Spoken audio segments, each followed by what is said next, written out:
सबसे पहले मैं विश्व की सबसे पुरानी भाषा तमिल में बात नहीं कर सकता हूं, इसलिए आप सबसे क्षमा मांगकर मेरी बात की शुरुआत करना चाहता हूं।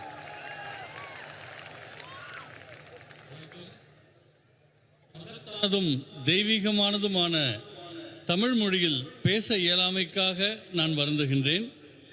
அனைவருக்கும் மனம் நிறைந்த மகா சிவராத்திரி நல்வாழ்த்துக்கள். मैं आदि योगी के चरणों में प्रणाम करता हूं और मैं आज मनपूर्वक सदगुरु के चरणों में भी प्रणाम कर मेरी बात की शुरुआत करता हूं. ஆதியோகியின் திருவடிகளுக்கு என்னுடைய வணக்கங்களை தெரிவித்துக் கொள்கிறேன். சத்குரு அவர்களுடைய திருவடிகளுக்கு என்னுடைய வணக்கங்களை தெரிவித்துக் கொள்கின்றேன். आप सभी को महाशिवरात्रि की बहुत बहुत शुभकामनाएं. மகாசிவராத்திரியில் ஒரு அங்கமாக வருகை தருவதை நான் மிகுந்த மகிழ்ச்சி அடைகின்றேன். मैं अपने आप को बहुत सौभाग्यशाली मानता हूं कि आज सदगुरु के निमंत्रण पर मैं यहां आया. मुझे आदि योगी के दर्शन हुए. महाशिवरात्रि में महादेव की महिमा के महापर्व में शामिल होने का मुझे मौका देने के लिए फिर से एक बार सदगुरु जी का बहुत बहुत धन्यवाद. आज पूरे देश में सोमनाथ से केदारनाथ, पशुपतिनाथ से रामेश्वरम और काशी से कोयम्बतूर तक पूरा देश शिवमय हो चुका है. இன்று பாரத தேசம் முழுவதும் சோமநாத்திலிருந்து கேதார்நாத் வரை, பசுபதிநாத்திலிருந்து ராமேஸ்வரம் வரை, காசி முதல் கோயம்புத்தூர் வரை முழு தேசமும் சிவபெருமானுடைய திருவருளில் திளைத்துக் கொண்டிருக்கின்றது.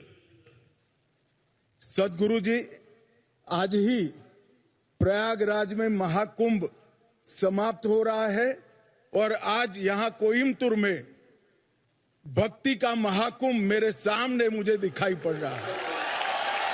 இந்த நன்னாள் பிரயாக்ராஜில் மகா கும்பமேளாவின் நிறைவை சுட்டுவது போலவே கோயம்புத்தூரில் பக்தி என்கிற கும்பமேளா இப்பொழுது நடைபெற்றுக் கொண்டிருக்கின்றது. मित्रों, शिवरात्रि सिर्फ एक पर्व नहीं है, आत्म जागृति की रात्रि है.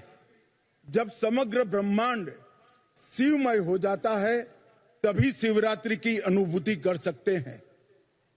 நண்பர்களே, மகா சிவராத்திரி என்பது வெறும் விழா மட்டுமல்ல, இது சுய விழிப்புணர்வுக்கான ஒரு இரவாகவும் இந்த முழு பிரபஞ்சமும் சிவபரம்பொருளினுடைய பெருங்கருணையில் அதிர்வுகளை உணரக்கூடிய நாளாகவும் அமைந்திருக்கின்றது. आज शिव और पार्वती का मिलन का दिन है.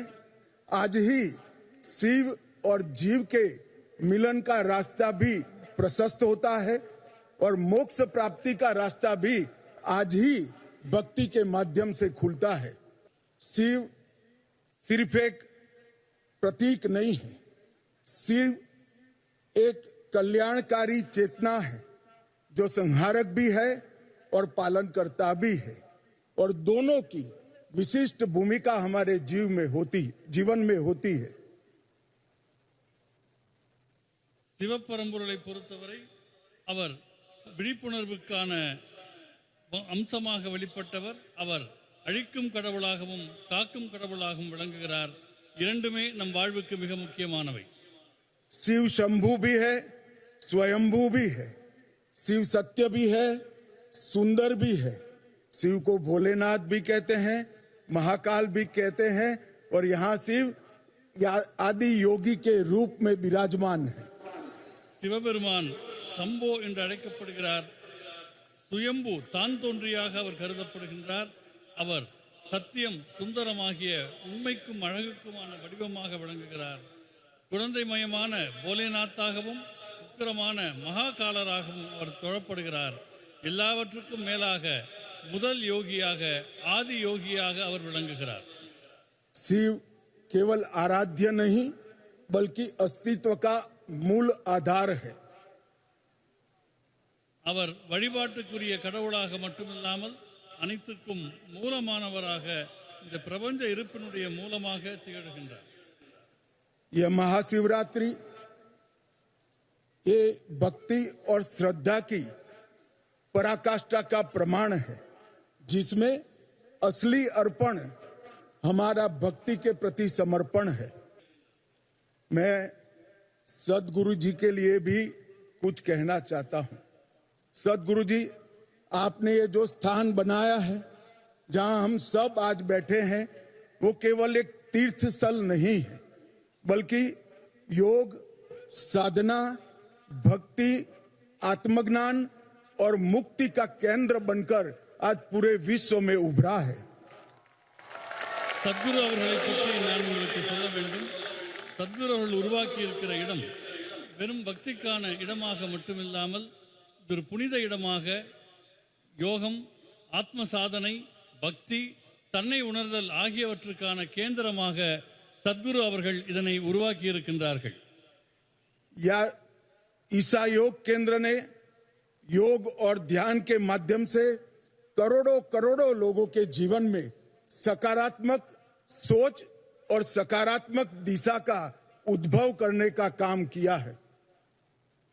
ஈஷா யோக மையம் பல லட்சக்கணக்கானவருடைய உயிர்களை யோக மார்க்கத்தின் மூலமாகவும் தியானத்தின் மூலமாகவும் நெறிப்படுத்தி சரியான சிந்தனையை விதைத்து சரியான பாதையில் அவர்கள் செல்ல உலகெங்கும் வழிகாட்டி கொண்டிருக்கின்றது.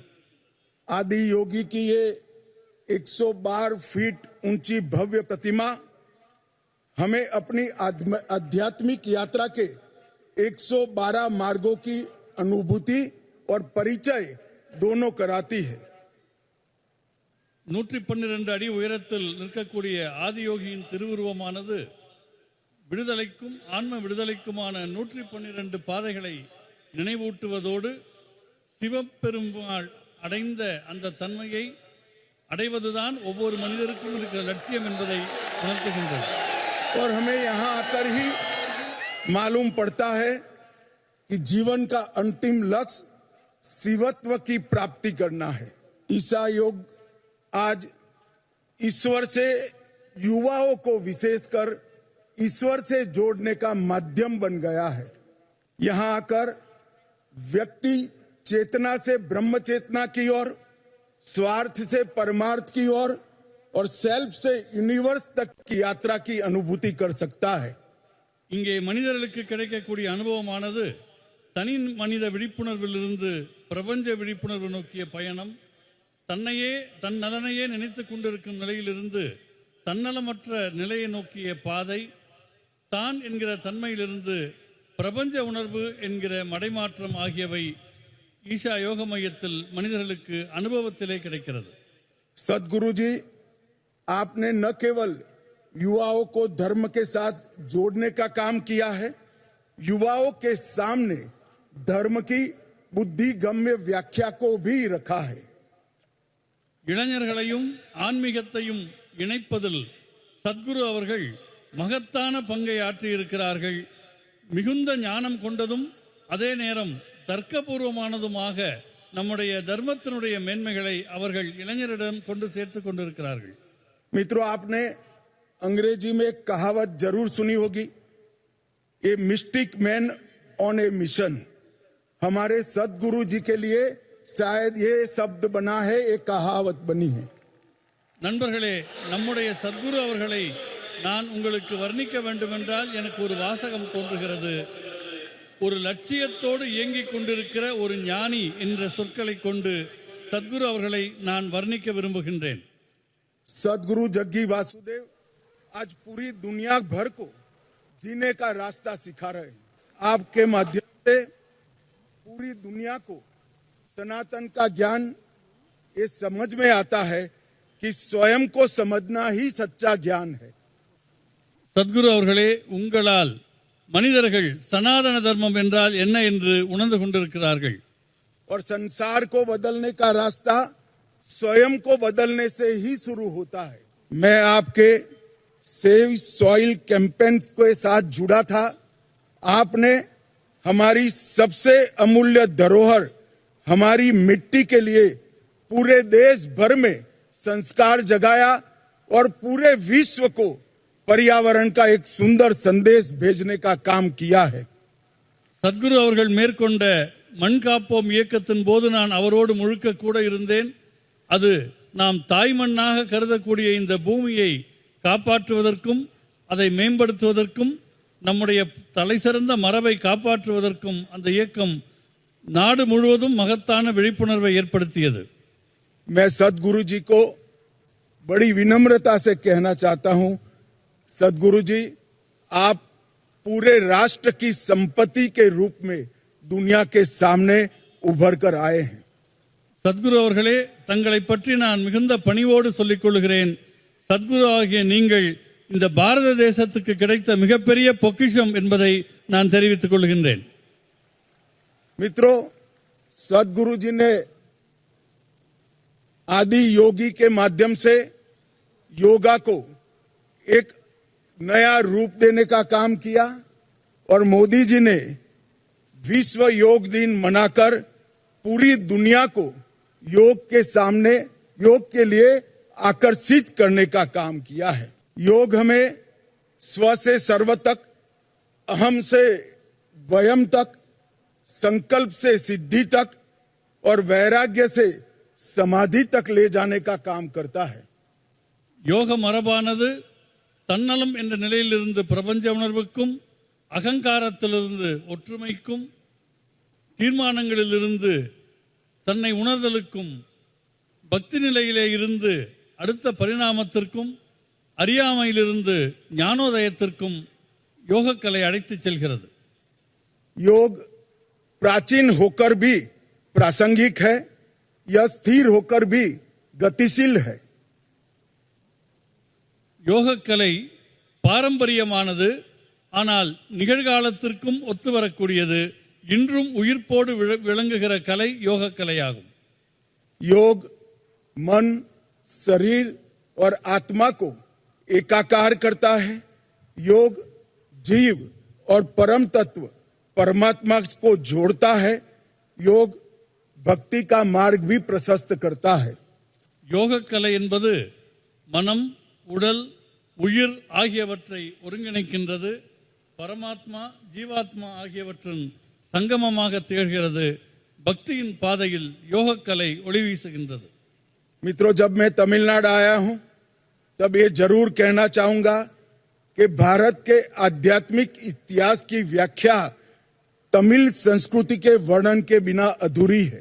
यह भूमि ऐसे कई उदाहरणों से सुसज्जित है जो आध्यात्म के जीवंत उदाहरण रहे हैं. இந்த பூமி ஆன்மீகத் துறையில் தலைசிறந்த பல்வேறு ஞானிகளினுடைய தலமாக விளங்குகிறது. அதற்கு எவ்வளவோ உதாரணங்கள் உண்டு. महर्षि तिरुमूलर ने शिव भक्ति का प्रचार किया. कठोर तपस्या से तिरुमंत्रम की रचना की, जिससे हमारे धर्म के लगभग 3000 भजन संकलित किए गए हैं. மகரிஷி திருமூலர் அத்தகைய ஒரு ஞானிகளினுடைய அடையாளமாக விளங்குகிறார். அவர் தீவிரமான தவத்தினுடைய விளைவாக சைவ மரபில் திருமந்திரம் என்கிற தலைப்பில் 3000 அற்புதமான பாடல்களை அருளியிருக்கின்றார். महर्षि अगस्त्य ने भी कई नई रचनाएं कर हमारे धर्म की व्याख्या को और मजबूत करने का काम किया है.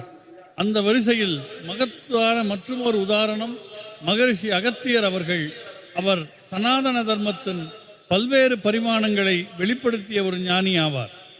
यहाँ पर भगवान शिव को दक्षिण मूर्ति के रूप में देखा जाता है, जो साधक को ज्ञान, विवेक, मुक्ति और मोक्ष सभी प्रदान करता है.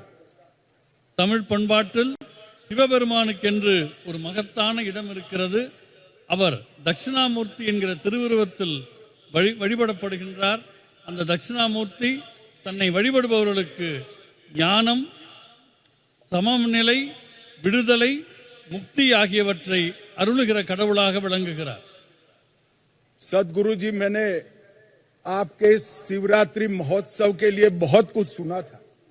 सुनकर भी अनुभूति होती थी, मगर आज मैं यहां आया हूं तब मैं निश्चित रूप से पूरे विश्व को कहना चाहता हूं, ये अद्भुत है, अकल्पनीय है, अवर्णनीय है। சத்குரு அவர்களுடைய மகா சிவராத்திரி பற்றி நான் மிகவும் கேள்விப்பட்டிருக்கின்றேன். இன்றைக்கு நேரில் வந்து இங்கே கலந்து கொண்டிருக்கின்றேன். இந்த உலகத்துக்கே நான் சொல்ல விரும்புவது இது மிகவும் மகத்தான ஆச்சரியமான நிகழ்வாக நடந்து கொண்டிருக்கிறது என்பதாகும். ये तीर्थ स्थान की रचना में सदगुरु ने विज्ञान और अध्यात्म इसको साथ में लाकर ये सिद्ध किया है कि ध्यान, ऊर्जा और चेतना की अवस्थाएं अंधविश्वास नहीं है परंतु मूलभूत विज्ञान है। சத்குரு அவர்கள் இந்த மகா சிவராத்திரியை ஒரு ஆன்மீக ஞானத்தினுடைய ஆன்மீக விஞ்ஞானத்தினுடைய அடிப்படையாக மக்களிடம் கொண்டு சேர்த்து ஞானத்தையும் அறிவியலையும் இணைக்கின்ற அற்புதத்தை செய்திருக்கின்றார்.